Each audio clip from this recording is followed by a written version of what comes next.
back to the program. So now we exit productivity in the agriculture sector, following the celebration of the World Food Day, to productivity of the workforce today.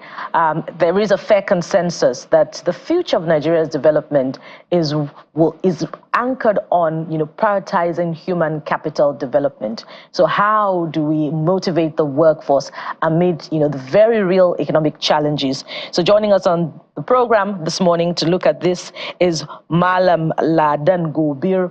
He is the president, CIPM, that's the Chartered Institute of Personnel Management. He joins us from our Abuja studio. Thank you so much for joining us, sir, and good morning and welcome to the Morning Brief. Good morning, Bukola. Thank you for having me. Yes, it's good to have you.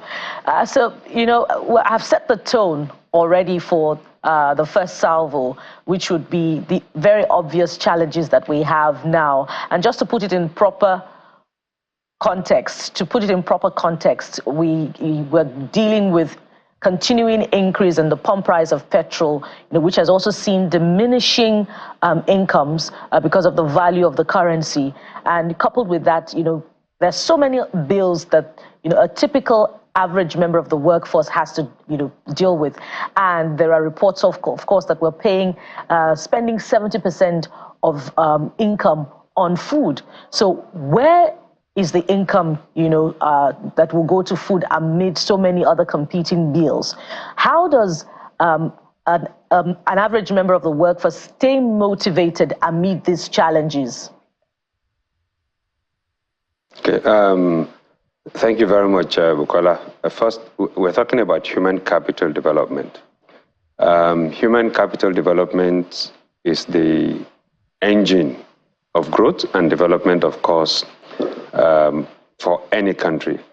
Without investment in people, sustainable progress, of course, cannot be achieved by any country at all.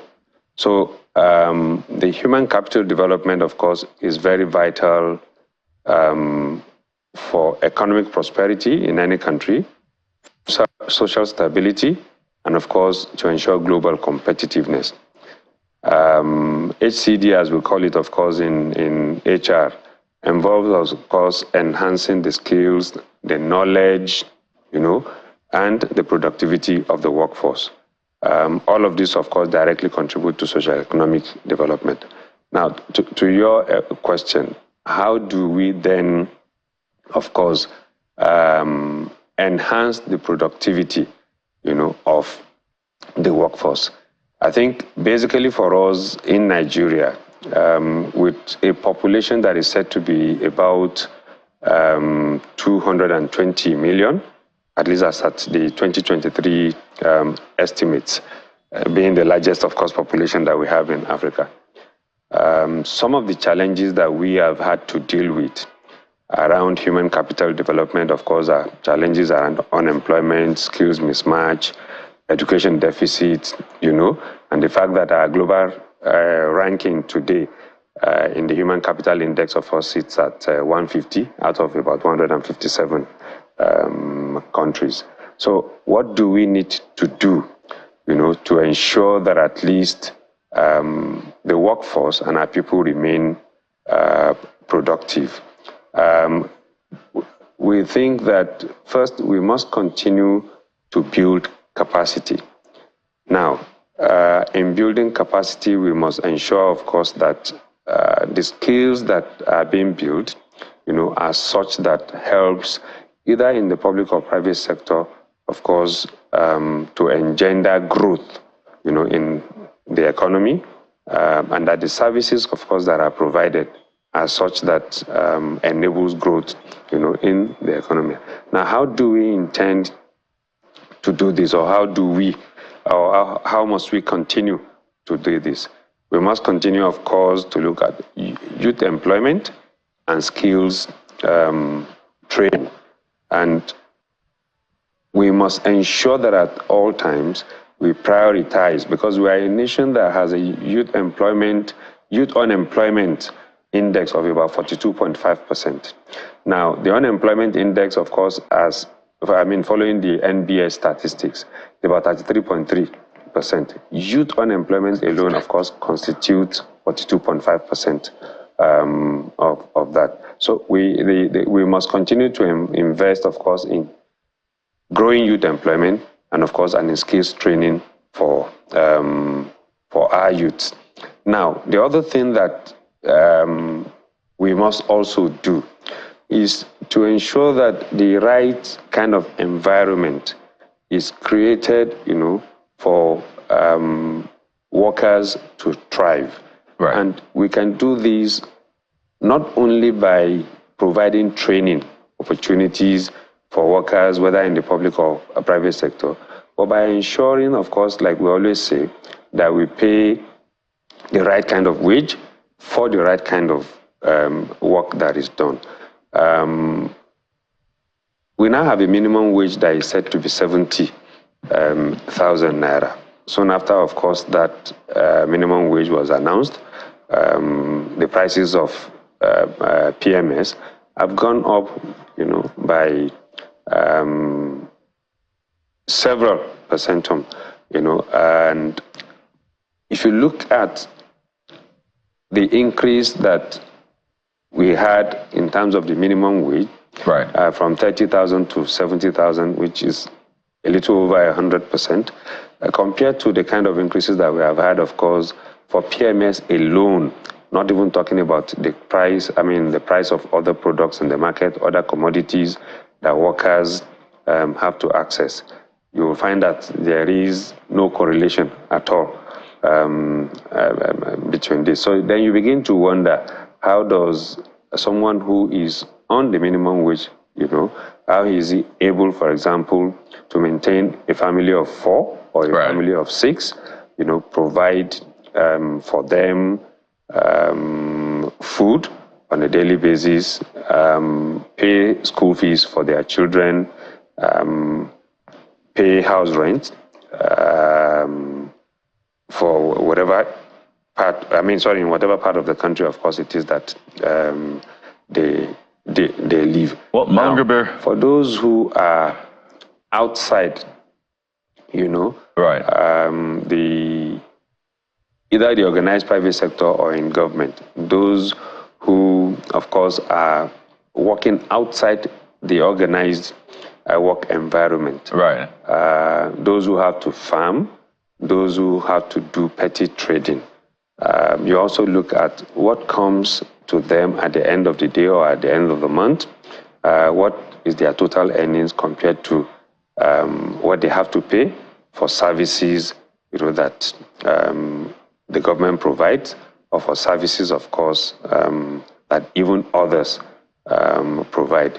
Let me comment here. People have to pay taxes.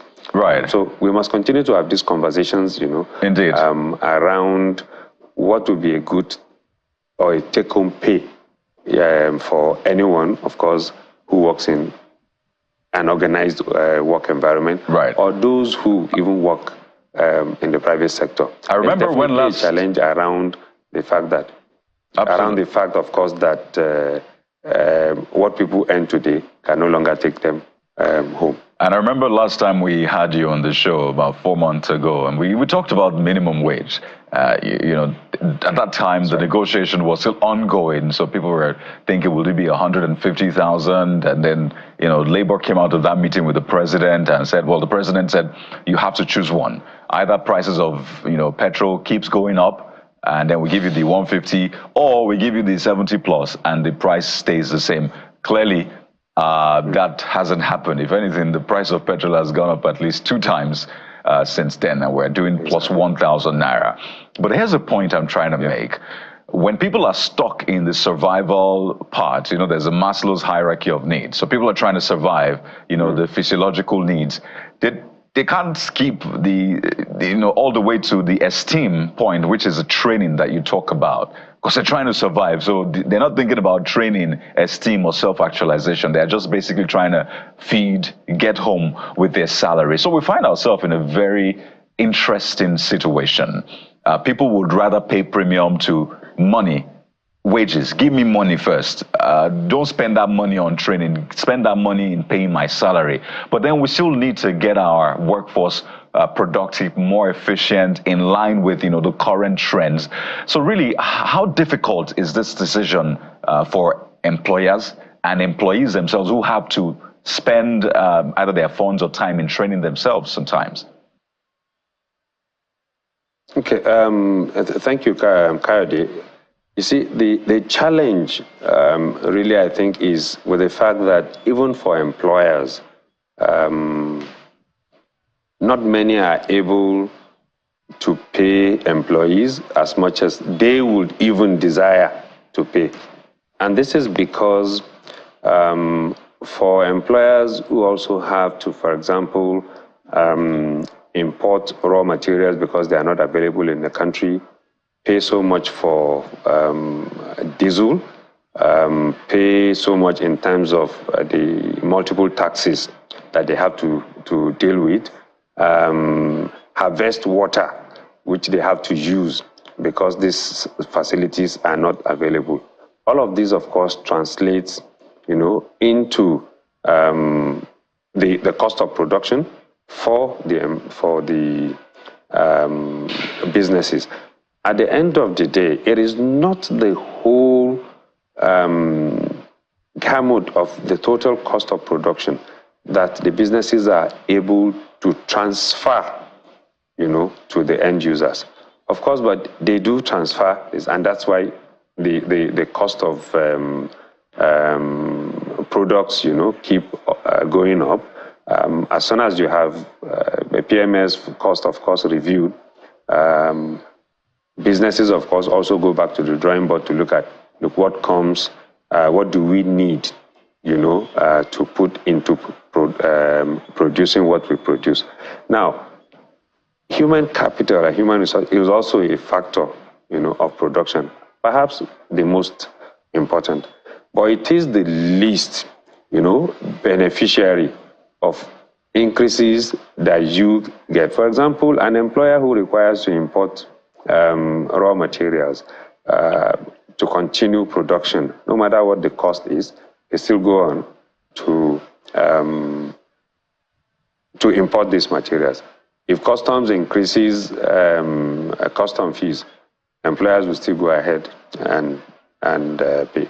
But employers are unable, to increase wages, of employees to meet the kind of increases that we're seeing, for example, in PMS cost or in other factors of production.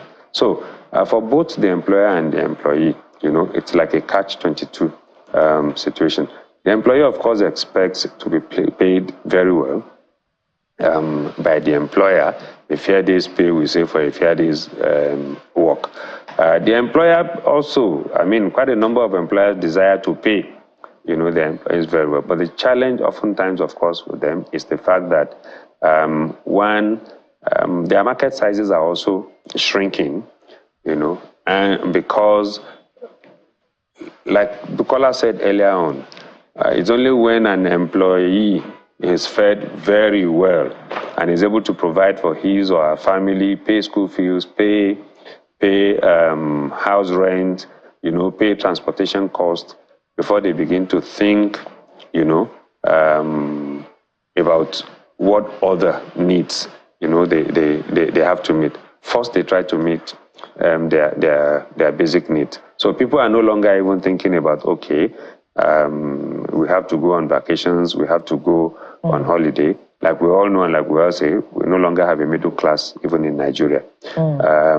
So to the point, around what should employers be doing or what can employees also do?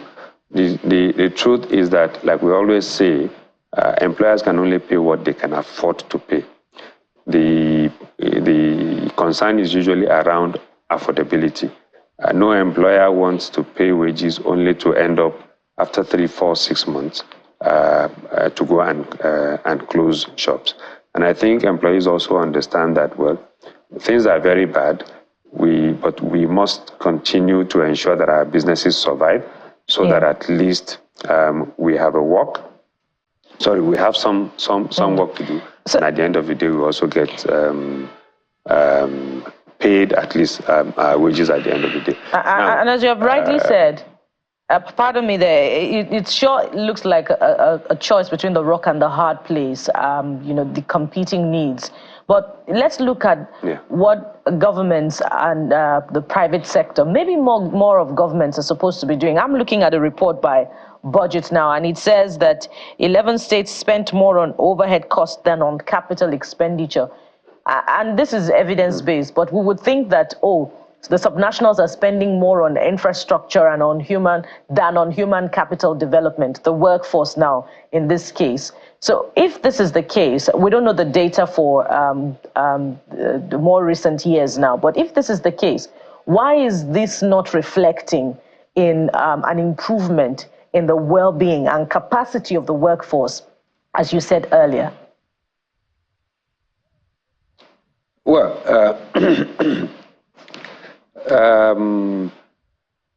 a lot of the subnationals, of course, like you said, are investing in infrastructure development.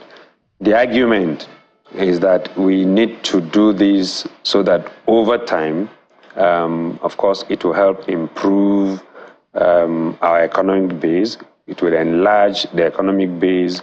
People will have access to job opportunities, and then people will also have access, to some sort of funding. People have access to some sort of pay or wages at the end of the month. But again, while the infrastructure development is very, very important and is very, very key, and it's something that we must all, continue to encourage both the national and the subnationals to continue to do. You cannot take your eyes away from human capital development and capacity building for human capital. Now, and we keep talking about capacity building, talent management, paying the right kind of wage for the right kind of work, because even for the infrastructural development that we're talking about, you need people, to engineer these developments. You need people to manage this infrastructure at the end of the day, even when they have been put in place. And that's why we keep saying the most important element in all of this conversation today still remains the human capital. So whether at the national or at the subnational level, we keep making the argument that there's a need not only to grow the human capital, not only to develop human capital, not only to ensure, that your workforce are properly remunerated, they are properly paid, that we must also ensure the well-being and the welfare, of the workforce, whether in the public service or in the private sector. And I imagine that these are the conversations, right? I imagine that these are the conversations that will happen today at the International Conference and Exhibition, because a lot of people are wondering, why are you in Abuja? But clearly there's a lot more that they will be getting at the conference today, which continues today, I should say. And I know that you have to run right now, but I know that there's way more at the conference. Thank you so much, Sir Bukola. Yeah, and we're looking forward to feedback from that conference. We must anchor at this point, and thank you so much for your time. We've been speaking with Mr. Ahmed Ladan Gobir, President, Chartered Institute of Personnel Management, and a corporate lawyer. Thank you so much for your time. Thank you very much for having me. Thank you. And from this point, we'll move to the softer side of things, as we say, for an exciting conversation. Stay with us. We'll be right back.